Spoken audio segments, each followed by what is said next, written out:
तो आज का जो अपना नेक्स्ट टॉपिक होगा कूलाम का नियम यानी कि कूलाम्स लॉ। कूलाम्स लॉ जो है ये दो बिंदु आवेशों के लिए होता है। अब हम समझेंगे कि हमारा बिंदु आवेश क्या होता है। मान लीजिए कि हमारे पास दो बॉडी हैं जिस पे चार्जेज हैं और अगर उनके बीच की जो दूरी होगी उसकी तुलना में चार्ज बॉडी का जो आकार होगा वो निग्लिजिबल हो, यानी कि आप कह सकते हैं कि उसका आकार बहुत कम हो, तो उसको हम क्या बोलते हैं, पॉइंट चार्ज बोलते हैं। अब मान लीजिए कि हमारे पास एक पॉइंट चार्ज प्लस Q1 है, प्लस के Q1 है, इसके R डिस्टेंस पर एक चार्ज हमारा जो है माइनस के Q2 है। तो यहाँ पे जो चार्ज का नेचर है वो कैसा है, अपोजिट है, और अपोजिट होने के नाते यहाँ पर एक इलेक्ट्रिक फोर्स कार्य करेगा जिसको हम बोलेंगे अट्रैक्शन इलेक्ट्रिक फोर्स। तो इसको हम क्या दिखाएंगे कि यहाँ पे जो कार्य करेगा अट्रैक्शन इलेक्ट्रिक फोर्स कार्य करेगा। नेक्स्ट अगर यहाँ पे एक हम और काम करते हैं, एक बॉडी लेते हैं, चार्ज बॉडी, मान लीजिए Q1, इसको हम पॉइंट चार्ज भी कहेंगे। इसके R डिस्टेंस पर एक नेक्स्ट पॉइंट चार्ज है पॉजिटिव Q2 है। तो दोनों का जो नेचर है वो सेम है और नेचर सेम होने के नाते यहाँ पर एक इलेक्ट्रिक फोर्स कार्य करेगा यानी कि रिपल्सन फोर्स कार्य करेगा। तो हम कह सकते हैं यहाँ पर जो Q2 होगा Q1 पर फोर्स लगाएगा और जो Q1 होगा वो Q2 पर फोर्स लगाएगा, ठीक है ना। तो यहाँ पे जो फोर्स कार्य करेगा, यहाँ पर कार्य करेगा, इसको हम बोलेंगे अट्रैक्शन फोर्स यानी कि FA से दिखा सकते हैं। और यहाँ पे हम दिखा सकते हैं दोनों बॉडी एक दूसरे पे क्या लगाएंगे, रिपल्सन फोर्स लगाएंगे। तो इसको हम कह सकते हैं कि यहाँ पे FR कार्य करेगा यानी कि रिपल्सन फोर्स कार्य करेगा। तो जो कूलाम का नियम होता है, कूलाम का नियम दोनों प्रकार के बलों के लिए है, चाहे वो अट्रैक्शन फोर्स हो और चाहे वह रिपल्सन फोर्स हो। अब कूलाम के नियम के अनुसार ये है कि जो आवेशों के मध्य लगने वाला वैद्युत बल है यानी कि कूलाम बल है वो आवेशों के गुणनफल के समानुपाती होती है। उसी में है कि अगर जो ये हमारा वैद्युत बल कार्य कर रहा है, दोनों आवेशों के बीच की जो दूरी होगी उसके वर्ग के व्युत्क्रमानुपाती होगी। तो आपने यहाँ पे लिखेंगे, पहला पॉइंट ये लिखेंगे कि जो दो पॉइंट चार्ज आपके हैं उस पॉइंट चार्ज के बीच लगने वाला वैद्युत बल जो आपका FA हो सकता है वो समानुपाती होगा आवेशों के गुणनफल के, यानी कि हम कह सकते हैं Q1 Q2। इसको ये हम लिख सकते हैं, या हम इसको ऐसे भी लिख सकते हैं, या आप लिख सकते हो यदि वो रिपल्सन फोर्स है तो क्या लिखेंगे आप, FR प्रोपोर्शनल Q1 Q2। इसको हम मान लेंगे समीकरण नंबर 1। नेक्स्ट हम ये देखेंगे कि जो हमारा इस दोनों पॉइंट चार्ज के बीच जो फोर्स कार्य कर रहा है, ये दोनों आवेशों के बीच की जो दूरी है R है उसके वर्ग की क्या होती है, इन्वर्सली प्रोपोर्शनल होती है यानी कि व्युत्क्रमानुपाती होती है। तो उसको अपन क्या लिख सकते हैं, F क्या लिखेंगे, F1/R²।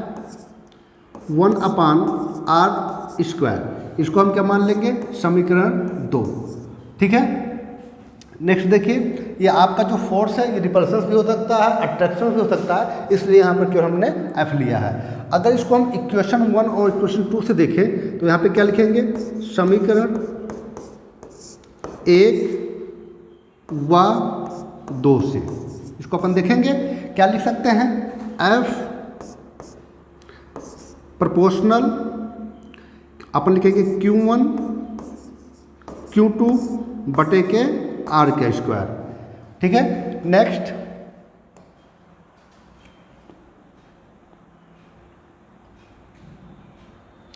अपन देख रहे हैं कि अगर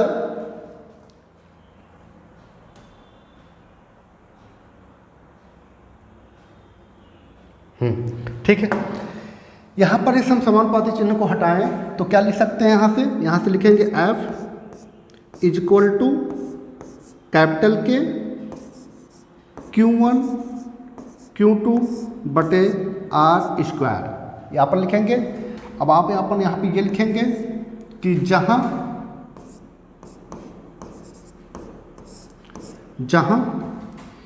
के एक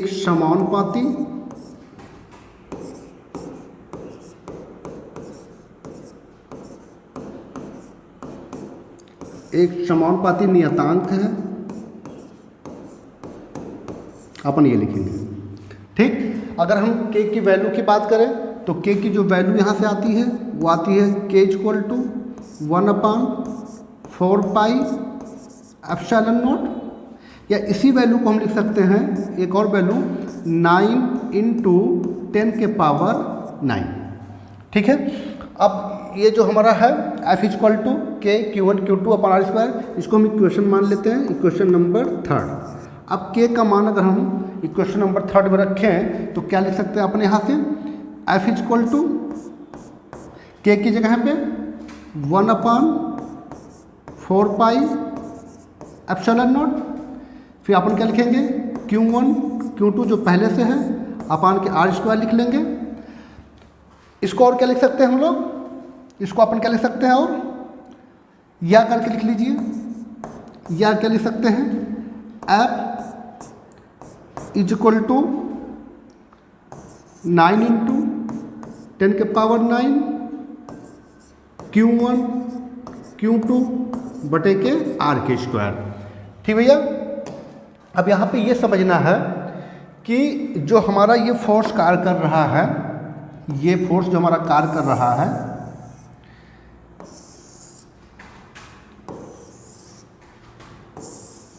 ये किस माध्यम के लिए है, वायु माध्यम के लिए है या फिर निर्वात के लिए। तो हम कह सकते हैं जो हमारे फोर्स कार्य कर रहा है ये किसके लिए है, वायु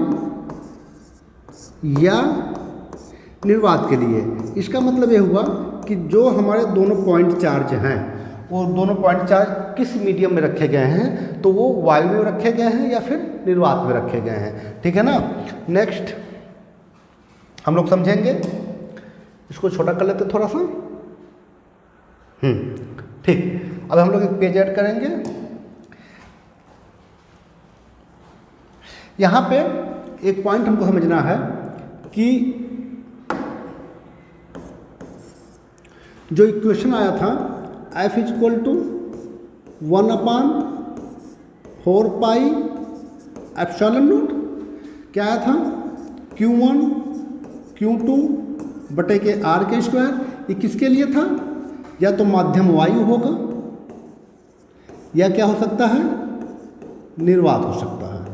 इन दोनों माध्यमों में ये हमारा फोर्स कार्य करेगा। ठीक है, यहाँ पर जो एप्सिलॉन नॉट है, एप्सिलॉन नॉट इसको हम समझेंगे, ये होता है वायु माध्यम की प्रावैद्युतशीलता। इसको हम क्या अपन कहेंगे, वायु माध्यम की प्रावैद्युतशीलता। तो अपन क्या लिखेंगे इसको,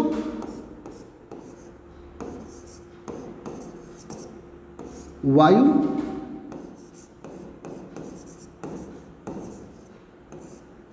माध्यम की प्रावैद्युतशीलता, ठीक है ना। नेक्स्ट अगर हम बात करें एप्सिलॉन नॉट के मात्रक की, तो आप लिखेंगे एसआई यूनिट, क्या लिखेंगे, एसआई मात्रक लिख लीजिए, एसआई मात्रक अपन क्या लिखेंगे तो क्या निकल के आएगा, इसी क्वेश्चन से देखिए। तो क्या हम इसको लिख सकते हैं एप्सिलॉन नॉट, लिखिए देखिए, epsilon naught is equal to 1/4 pi F हो जाएगा Q1 Q2 बटे के आर का स्क्वायर। अगर अपन यहाँ से देखें तो जो चार्ज है, चार्ज का यूनिट क्या होता है, कूलाम, तो यहाँ पे कूलाम स्क्वायर हो जाएगा। फोर्स की यूनिट आपकी न्यूटन होगी, और जो डिस्टेंस है, जो दूरी है, उसका यूनिट क्या हो जाएगा, मीटर का स्क्वायर। तो अपन क्या इसको लिख सकते हैं, यहाँ से लिख सकते हैं, ऊपर से देखिए कूलाम का स्क्वायर आप लिख लगाइए, यहाँ फोर्स है तो अपन न्यूटन लिखेंगे, यहाँ पे डिस्टेंस है तो क्या लिखेंगे, मीटर का स्क्वायर लिखेंगे।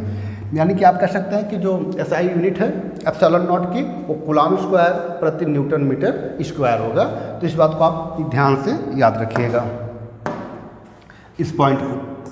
हम बात करेंगे डायमेंशन के, एप्सिलॉन नॉट की डायमेंशन क्या होगा, यानी कि जो हमारा वायु माध्यम की प्रावैद्युतशीलता है उसकी डायमेंशन की बात करेंगे, उसकी विमा की बात करेंगे। तो अपन लिखेंगे यहाँ पे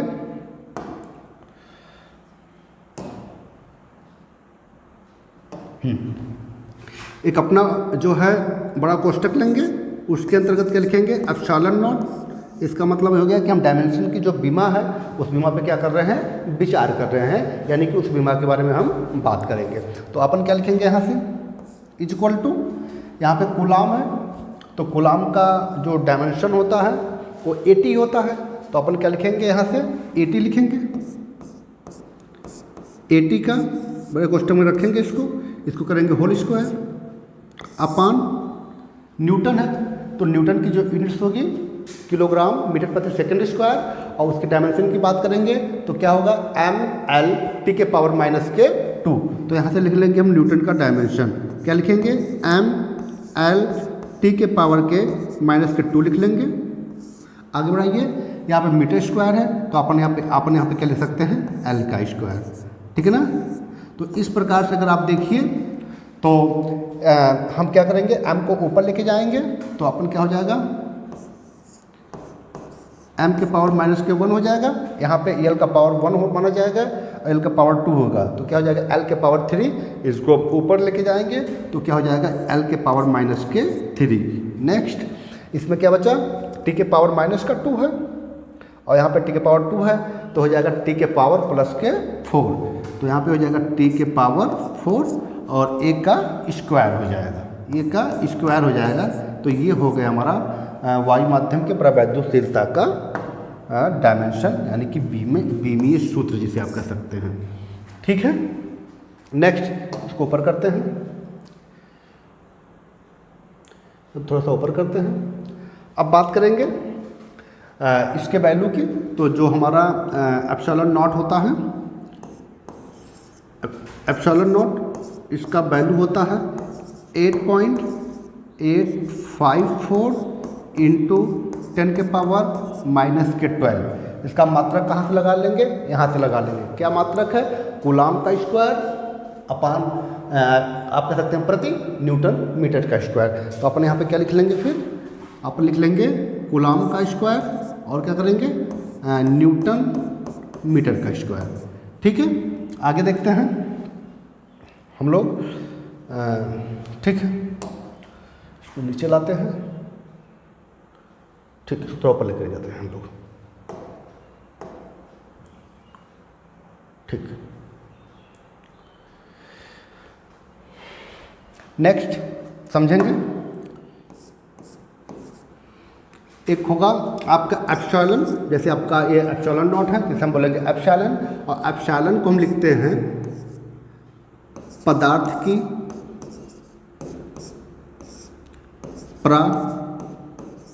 प्रवैद्युतशीलता।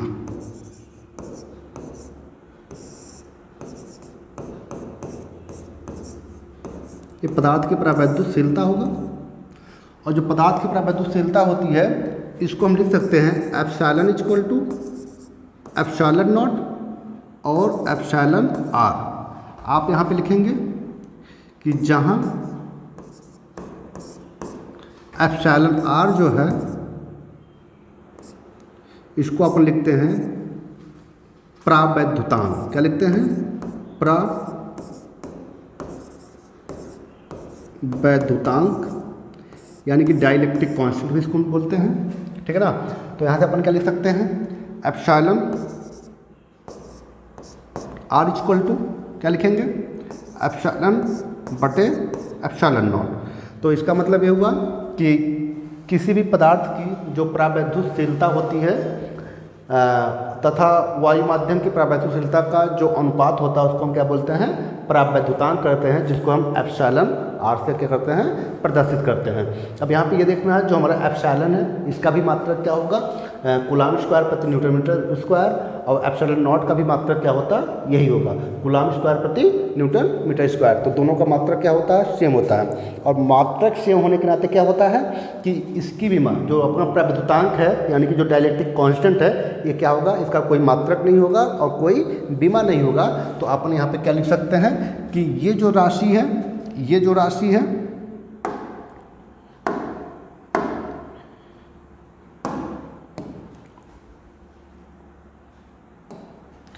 ये जो है प्रवैद्युतांक, ये क्या है, ये मात्रकहीन है, क्या लिखेंगे इसको हम, मात्रकहीन लिखेंगे।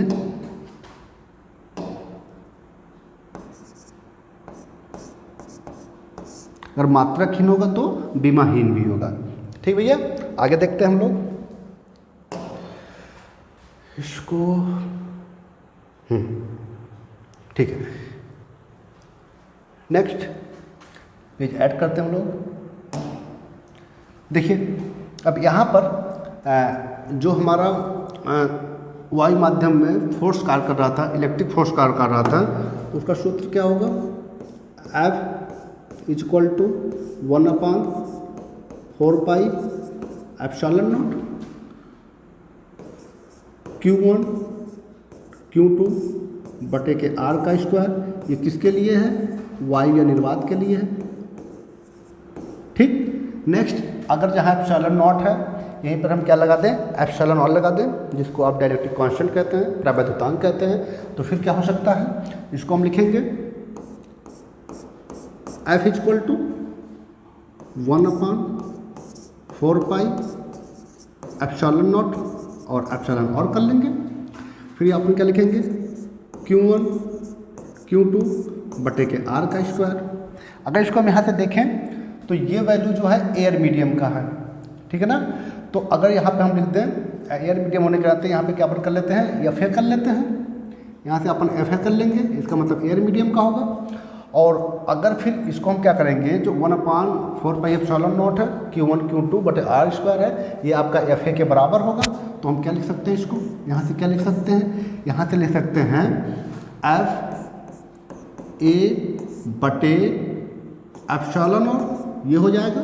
ठीक, नेक्स्ट आप देखिए यहाँ से फिर क्या हो सकता है, यहाँ से हो सकता है F = अच्छा ये मीडियम का निकलेगा तो यहाँ पे आप FM मान लेंगे अब, ठीक है, या तो अभी रहने दीजिए, एक मिनट रुकिए।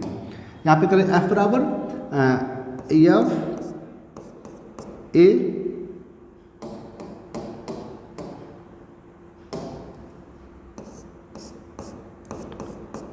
FA बटे ε0। तो ये जो बल कार्य कर रहा है FA बटे ε0, इसको बोलेंगे किसी भी माध्यम में लगने वाला वैद्युत बल यानी कि कूलाम बल। तो इसको कैसे डिनोट करेंगे, FM से डिनोट करेंगे। इसको अपन और क्या लिख सकते हैं, अपन लिख सकते हैं कि FA जो होगा वो ε0 इंटू FM के इक्वल होगा, अपन ये कर सकते हैं। ठीक है, अब यहाँ पर जो है 2-3 बातें हम लोग और ध्यान में रखेंगे। जो इम्पोर्टेंस है वो ये है कि जो हमारा प्रवैद्युतांक होता है, अगर वायु माध्यम होगा तो उसके लिए इसकी क्या वैल्यू होगी, और अगर इंसुलेटिंग मटेरियल है यानी कि कुचालक पदार्थ है तो उसके लिए उसका क्या मान हो सकता है इसे। ठीक है, तो फिर देखते हैं यहाँ पर लिखेंगे हम लोग कि जो हमारा प्रवैद्युतांक है वायु माध्यम के लिए, आप लिखेंगे वायु माध्यम के लिए प्रवैद्युतांक। तो इसको लिखेंगे वायु या निर्वात के लिए क्या लिखेंगे, प्रवैद्युतांक। और प्रवैद्युतांक जो होता है उसको अपन क्या करते हैं, ε से प्रदर्शित करते हैं, या कहीं कहीं पर स्मॉल k से भी प्रदर्शित करते हैं। तो अपन क्या लिखेंगे यहाँ पे ε, इसको प्रवैद्युतांक करेंगे, इसकी वैल्यू कितनी होती है, 1 होती है। नेक्स्ट अपन देखेंगे अगर माध्यम आपका क्या हो, कुचालक पदार्थ, तो कुचालक पदार्थ के लिए कुचालक यानी कि इंसुलेटिंग मटेरियल, कुचालक पदार्थ के लिए क्या होगा, कुचालक पदार्थ के लिए अपन क्या करेंगे, अगर ε लिखेंगे तो इसकी वैल्यू क्या निकल के आती है, इसकी वैल्यू जो होती है वो 1 से अधिक होती है। क्या होती है, 1 से अधिक होती है, 1 से अधिक होती है। ठीक है, नेक्स्ट तीसरी पॉइंट हमारा क्या बनेगा, तीसरा पॉइंट बनेगा किसी मेटल के लिए या किसी पदार्थ के लिए या फिर किसी धातु के लिए, तो हम क्या लिखेंगे? धातु के लिए, धातु के लिए,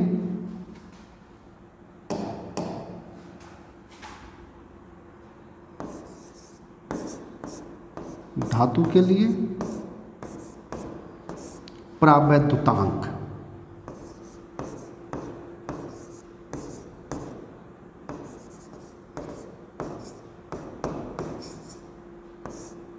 प्रावैद्युतांक ये जो होगा, यानी कि इसको भी क्या कैसे दिखाएंगे आप? एप्सिलॉन आर से ही दिखाएंगे। तो ये जो होता है इसका मान इनफाइनाइट होता है। क्या होता है? इनफाइनाइट होता है। तो जो एप्सिलॉन आर होगा ये बराबर कितना हो जाएगा? इनफाइनाइट का हो जाएगा, अनंत का हो जाएगा।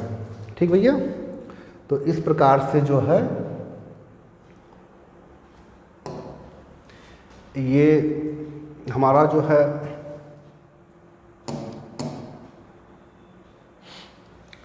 पेज फर्स्ट, इसको आप देख लीजिए, और पेज आपका सेकंड, थर्ड और आपका क्या हो गया?